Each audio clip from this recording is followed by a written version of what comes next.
আজকের পর্বে বলবো সজারুর কাঁটা দিয়ে কি কি কাজ হয়। আপনারা অনেকেই সজারুর কাঁটা দেখে থাকবে তন্ত্র সামগ্রীর দোকানে বা দশকর্মার দোকানে। এই সজারুর কাঁটা বিক্রয় হয়।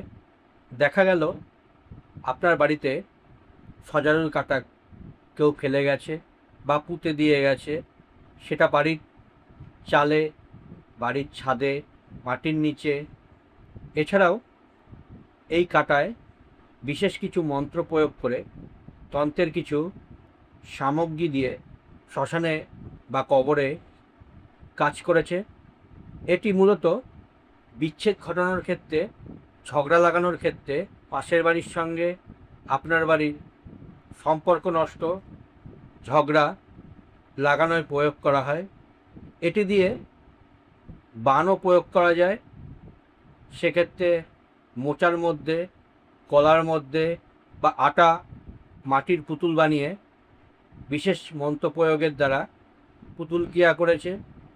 এর ফলে বাড়িতে ঝগড়া অশান্তি, মানুষের সঙ্গে মানুষের সম্পর্ক নষ্ট, বিশেষভাবে ক্ষতি সাধন করা যায়। আবার কাউকে অসুস্থ করতে, রোগগ্রস্ত করতে এই সজারুর কাঁটার প্রয়োগ রয়েছে।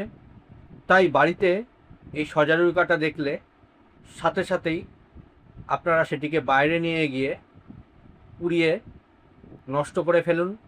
অনেকের মতে একটি ধারণা রয়েছে যে তার ওপর প্রস্রাব করলে সেটার ক্রিয়া নষ্ট হয়ে যায়। সেক্ষেত্রে বলবো, বিভিন্ন দেবদেবীর মন্ত্র প্রয়োগ করে অনেক সময় সজারু কাঁটা যদি ফেলে থাকে, সেক্ষেত্রে তার ওপর প্রস্রাব না করাই ভালো। আবার সজারু কাঁটা দিয়ে কিছু ভালো কাজও করা যায়, যেমন কবজের মধ্যে সজারুর কাঁটা দিয়ে, বা পুতুলে সম্পর্ক ভালো করার ক্ষেত্রে সজারু কাঁটা দিয়ে কাজ করা যায়। কিন্তু ভালো কাজের থেকে ক্ষতির কাজগুলোই সজারুর কাঁটায় বেশি হয়ে থাকে। এটিকে নষ্ট করতে গেলে, যেমন আমি বললাম, সজারুর কাঁটাটিকে বাড়ির বাইরে নিয়ে গিয়ে পুড়িয়ে ফেলতে পারেন।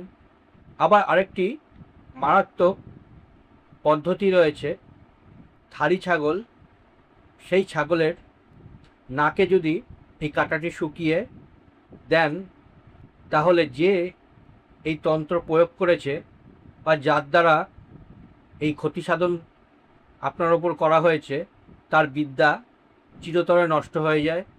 তাই সজারুর কাঁটা বাড়িতে দেখলেই সাথে সাথেই সেটিকে ফেলতে হবে। আবার এই সজারু কাঁটার ওপর মন্ত্র প্রয়োগ করে যদি কাজ করে থাকে, সেক্ষেত্রে তন্ত্রক্রিয়ার কাটানোর মাধ্যমে, কাটানো মন্ত্র প্রয়োগ করে এই সজারু কাঁটাকে নষ্ট করা যায়। প্রায়শই এই কাঁটার প্রয়োগ তন্ত্রে করা হয়ে থাকে। সেক্ষেত্রে এই কাঁটা দেখলে সাবধান হয়ে যান। পরবর্তী পর্বে আবার একটি নতুন বিষয়ের ওপর আলোচনা করব। আজকের মতো এখানেই শেষ করছি। ভালো থাকবেন, সুস্থ থাকবেন।